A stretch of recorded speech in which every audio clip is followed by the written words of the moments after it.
আমার কথা শোনার জন্য আবারও আপনাদের ধন্যবাদ। লাল পাসপোর্ট বাতিল এবং সবুজ পাসপোর্টও বাতিল কাদের জন্য?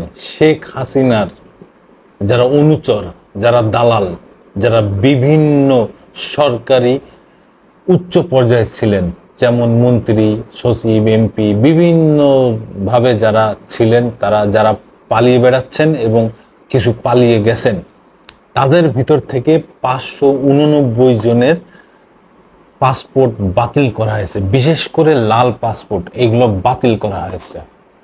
এই লাল পাসপোর্ট নিয়ে তারা পৃথিবীর কোথাও আর যেতে পারবেন না, কাজ করতে পারবেন না, বলতেও পারবেন না যে আমি অমুক দেশের ভিআইপি, অমুক দেশের সরকারি এত উচ্চপদস্থ লোক, হাই গ্রেড, ওরে বাবা মাননীয়, আমি অমুক দেশের মাননীয়।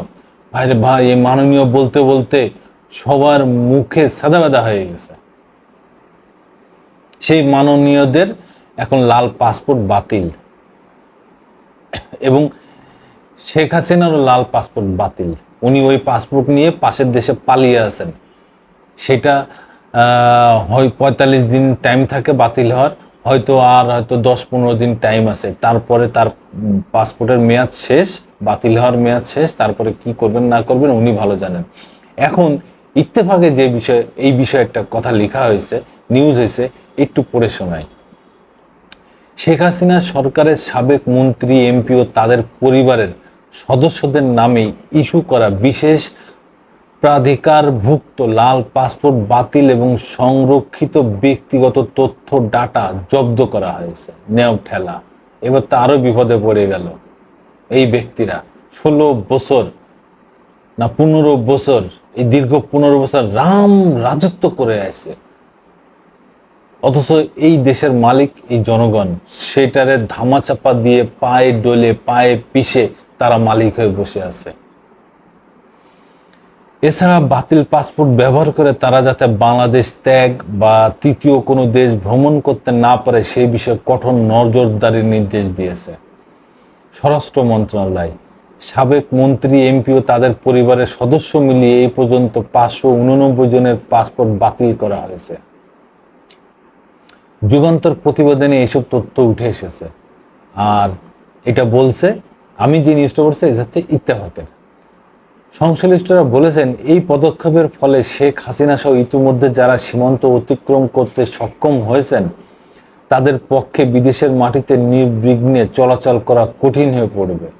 এছাড়া হাতে বৈধ পাসপোর্ট বা স্বীকৃতি ভ্রমণ দলিল না থাকায় বন্ধ হবে রাজনৈতিক আশ্রয়ের পথ। ভালো বিপদে পড়েছে। সূত্র জানায়, সরকার পতনের পরপরই হাসিনার মন্ত্রী, এমপি ছাড়াও 14 দলীয় জোট নেতাদের পাসপোর্টও বাতিল করা হয়েছে। এছাড়া আওয়ামী লীগের আশীর্বাদ পুষ্ট সাবেক সচিব, উচ্চপদস্থ সরকারি কর্মকর্তা, চুক্তিভিত্তিক নিয়োগপ্রাপ্ত বিভিন্ন সংস্থা প্রধান ও পদত্যাগকারী ভিসিদের পাসপোর্ট নবায়নে এখন ব্যাপকভাবে কড়াকড়ি আরোপ করা হচ্ছে। এদের মধ্যে যারা লাল পাসপোর্ট জমা দিয়ে সাধারণ পাসপোর্টের আবেদন করেছেন তাদের ক্ষেত্রে অন্তত 2টি গোয়েন্দা সংস্থার ছাড়পত্র প্রয়োজন হবে। সাবেক মন্ত্রী, এমপিদের পাসপোর্ট বাতিল ও অন্য কোনো দেশ ভ্রমণ কড়াকড়ি আরোপের বিষয়ে 3রা সেপ্টেম্বর চিঠি দেয় স্বরাষ্ট্র মন্ত্রণালয়। এতে বলা হয়, দ্বাদশ জাতীয় সংসদ বিলুপ্ত হয় উদ্বুদ্ধ পরিস্থিতিতে উক্ত সংসদের কূটনৈতিক পাসপোর্টের প্রাধিকারভুক্ত সাবেক প্রধানমন্ত্রী, মন্ত্রীবর্গ, প্রতিমন্ত্রীবর্গ, উপমন্ত্রী, চিফ হুইপ, সংসদ সদস্য, স্পিকার, উপদেষ্টা পদমর্যাদার ব্যক্তিবর্গের অনুকূলে ইস্যুকৃত কূটনৈতিক পাসপোর্ট বাতিল করা হয়েছে।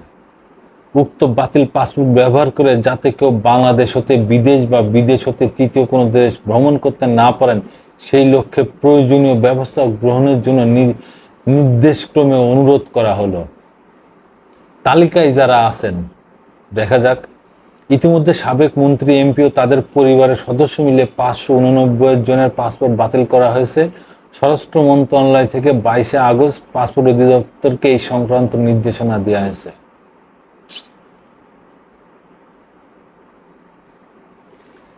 তাহলে তো এখন এই ভিআইপি লোকগুলা, এই মাননীয় লোকগুলা তো ভালো সমস্যায় পড়ে গেল।